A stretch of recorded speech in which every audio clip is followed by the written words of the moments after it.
Salut à toutes et à tous. Donc, on va refaire des intégrales, mais maintenant, on va regarder notre liste de formules de base, mais la liste vraiment là, complète là, de toutes les formules de base. Donc, rapidement, l'intégrale d'une constante, c'est kx plus c. L'intégrale de x à la n, c'est x à la n plus 1 sur n plus 1 plus c, où ce que n n'est pas égal à moins 1. Lorsque n est égal à moins 1, donc l'intégrale de 1 sur x dx, c'est le logarithmique naturel en valeur absolue de x plus c. L'intégrale de e à la x, c'est e à la x plus c.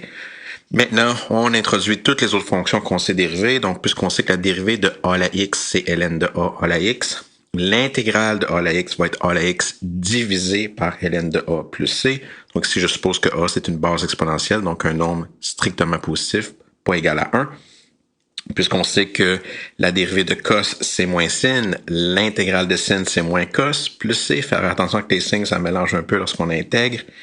Puisque la dérivée de sin, c'est cos, l'intégrale de cos, c'est sin de x plus c. Puisque la dérivée de tan, c'est sécante au carré, alors l'intégrale de sécante au carré, c'est tan plus c. Puisque la dérivée de cotangente, c'est moins cosécante carré, mais l'intégrale de cosécante carré va être moins cotangente plus c. Puisque la dérivée de sécante, c'est sectane, l'intégrale de sectane va être sécante plus c. Puisque la dérivée de cosécante, c'est cosécante cotangente, alors l'intégrale, moins cosécante, moins cotangente, alors l'intégrale de cosécante cotangente va être moins cosécante plus c. Puisque la dérivée de arctane, c'est 1 sur 1 plus x au carré, l'intégrale de 1 sur 1 plus x au carré va être arctane plus c, et finalement, puisque la dérivée de arcsine, c'est 1 sur la racine de 1 moins x au carré, l'intégrale de 1 sur la racine de 1 moins x au carré, c'est arcsine plus c. Donc, ça, c'est toutes les formules qu'on sait dériver, on les a juste simplement réécrites sous forme intégrante, là, donc sur des formes intégrales. Donc, mais c'est les mêmes formules de base qu'on a déjà pour les dérivés, mais c'est juste réécrit de l'autre côté, genre par en arrière. Okay, donc, on va juste faire des intégrales, mais les techniques sont les mêmes. Donc, c'est soit des intégrales de base, soit des intégrales qui se font par substitution, ou des intégrales qui se font par partie. Donc, here we go.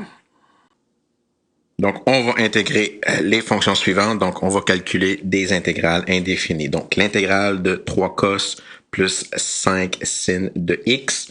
Donc, c'est une intégrale de base. Donc, ça va simplement donner 3. L'intégrale de cos, c'est sin. Faire attention avec les signes, là, c'est frustrant un peu, là. OK, donc, puis la manière que moi je m'en souviens, puisque je sais que la dérivée de sin, c'est cos, donc l'intégrale de cos, c'est sin, j'y pense toujours, là, en termes de dérivée. Donc, l'intégrale de sin, c'est moins cos. Donc, je vais écrire moins 5 cos. Puis j'ai terminé. Donc, plus c. On n'oublie pas nos plus c. Donc, l'intégrale de 3 sin de 5x plus 3. Donc, si à l'intérieur de mon sin, j'ai une fonction linéaire, donc je vais utiliser le truc linéaire. Donc, je sais que l'intégrale de sin, c'est moins cos. Donc, ça va me donner moins 3 cos de 5x. Donc, on connaît notre truc linéaire, ça va plus vite. Et on fait simplement diviser par la pente. Donc, diviser par 5 plus c. Yeah! Next exemple. Donc, l'intégrale de 3 sin de x sur la racine de 1 plus cos de x. Donc là, ça commence à être un petit peu plus compliqué. Donc, j'y pense, c'est pas une intégrale de base. Est-ce que je peux faire une substitution? Ah, j'ai un intérieur de racine. Essayons celle-là. Donc, si je prends u égale à 1 plus cos de x, du deviendrait, pas deviendrait, mais devient, donc, faire attention, on dérive maintenant. Donc, ça va devenir moins sin de x, donc d sur dx. Si j'isole le dx juste en interchangeant mon moins sin et moins sin de x et mon dx, j'ai que du sur moins 1 sin de x, c'est égal à dx. Donc, j'ai une formule pour l'intérieur. Un cos de x va devenir u et le dx va devenir du sur moins sin de x. Donc, mon intégrale se transforme. OK. Transforme en quoi? Donc, ça va devenir l'intégrale de 3 sin de x sur la racine de u. Donc, un cos de x se fait absorber dans le u. Puis, le dx devient du sur moins sin de x. Donc, c'est là que la cancellation commence. Donc, ici, je vois que les signes se cancellent parfaitement. J'ai un moins 3 que je peux mettre devant. Je vais rapporter mon racine de u qui est u à la 1 demi en haut en u à la moins 1 demi. Donc, je vais voir, ça c'est l'intégrale de moins 3 fois, donc qui est égal à moins 3 fois l'intégrale de u à la moins 1 demi. Donc, j'ai mon intégrale de base, formule de puissance. Donc, je vais avoir moins 3u à la 1 demi sur 1 demi. Donc, moins 1 demi plus 1, ça me donne 1 demi plus c. Si je simplifie, divisé par 1 demi, c'est fois 2. Donc, je vais avoir moins 6. U à la 1 demi, c'est racine de u, puis u, c'est égal à 1 plus cos de x. Donc, c'est moins 6 fois la racine de 1 plus cos de x. Donc, j'ai ça dans une belle petite racine, plus c. Et voilà. Donc, notre prochain exemple, on veut montrer que l'intégrale de tan, c'est égal au ln de la valeur absolue de sécante plus c. Donc, l'intégrale de tan, c'est sin sur cos. Donc, au dénominateur, j'ai un cos. C'est pas une intégrale de base. Faites attention, l'intégrale de tan, c'est pas de base. On sait dériver tan, mais intégrer tan, on ne sait pas. Donc, ici, j'ai que u, c'est mon dénominateur, qui est cos de x. Donc, alors, du sur dx, c'est égal à moins sin de x. Si on isole le dx, on n'a que du sur moins sin de x est égal à dx. Donc, j'ai une formule pour cos qui va devenir u, puis j'ai une formule pour dx qui va devenir du sur moins sin de x. Donc, here we go. Donc, ça va devenir l'intégrale de sin sur u. Puis le dx devient du sur moins sin de x. Donc, cancellation time. OK, les sins se cancellent parfaitement. Je mets mon moins 1 dehors. Donc, je vais avoir moins 1 divisé par moins 1. C'est le seul chiffre que je peux monter en haut en même temps.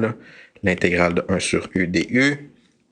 Puis l'intégrale de 1 sur u, c'est bien sûr ln de u. Donc, ça va devenir moins 1 ln de la valeur absolue de u. Où ce que le u, c'est égal à cos. On n'a pas exactement ce qu'on veut. Par contre, si on veut montrer que ça donne 50, bien le moins 1, en utilisant une loi logarithmique, je peux le monter en haut à l'intérieur de mon terme logarithmique, donc en puissance négative. Donc, lorsque je vais faire ça, qu'est-ce que ça va me donner? Mais ça va me donner moins 1. Le moins va rentrer dedans. Donc, ln de la valeur absolue de cos de x à la moins 1, puis 1 sur cos, mais par définition, donc cos à la moins 1, ça va donner 1 sur cos, par définition, c'est le sécante, donc la valeur absolue de sécante de x plus c. Donc, ça se fait par substitution. Donc, j'ai choisi le dénominateur, donc on se souvient on fait par substitution lorsqu'on a le dénominateur, c'est souvent un bon terme à essayer. Donc, puisque c'est puissance moins 1, puis on a une formule de base pour le 1 sur u. Prochain exemple, on a l'intégrale de cos de 1 plus 1 sur x divisé par x au carré. Donc, c'est clairement pas une intégrale de base.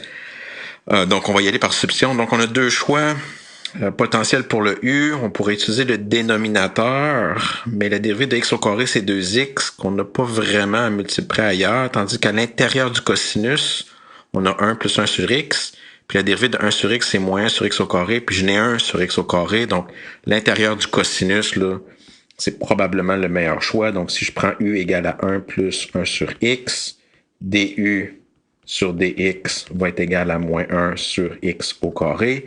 Si j'isole le dx, je vais avoir que moins x au carré. Du est égal à dx. Donc, j'ai une formule pour l'intérieur du cosinus. J'ai une formule pour le dx. Donc, je peux réécrire mon intégrale de la manière suivante. Donc, je vais avoir l'intégrale de cos de u sur x au carré et le dx va exploser en moins 1 x au carré dx. Donc, c'est le temps de canceller les choses. Les x au carré, bye-bye là. Donc, je vais avoir l'intégrale de cos. Je vais mettre le moins 1 dehors. Donc, cos de u. du, l'intégrale de cos, c'est sin. Donc, faire attention. Sin de u plus c. Dernière étape, c'est de remplacer le u par sa formule, qui est 1 plus x plus c. Donc, et voilà pour cet exemple. Notre prochain exemple, 3x fois sin de 5x. Donc, c'est pas une intégrale de base. J'ai 3x qui multiplie sin de 5x. La seule substitution que je pourrais essayer, c'est l'intérieur de sinus qui est 5x. La dérivée de 5x, c'est juste une constante. J'ai un 3x à l'extérieur. Ici, qu'est-ce que j'ai? J'ai un polynôme qui multiplie un sinus. Donc, la substitution ne m'a pas aidé. Donc, c'est probablement une par partie. Donc, j'ai trois termes. 3x, sin de 5x et bien sûr notre dx. Donc, on y va avec u égale à 3x. Donc, lorsque j'ai un polynôme pour une fonction sinus, on met toujours le polynôme dans le u. Dans le dv, je vais mettre mon sin de 5x dx. Donc, on s'assure toujours, lorsqu'on utilise la formule par partie, que les trois termes soient bien placés, soit dans le u ou dans le dv. Donc, ensuite, je calcule du, la dérivée de u par rapport à x, c'est 3. dx, puis l'intégrale, une intégrale de sin de 5x, c'est moins. Donc, faites attention quand on intègre, c'est le contraire. Cos de 5x sur 5. Donc, c'est sur 5 parce que j'utilise le truc linéaire. Donc, j'ai pas juste sin de x qui est moins cos. J'ai sin de 5x. Donc, je dois diviser par la pente. Encore une fois, là, c'est ici là, qu'on voit l'importance du petit truc linéaire. Donc là, si je fais mon petit cercle de la vie, donc première dérivée, okay, la dérivée de u, ça me donne bien 3.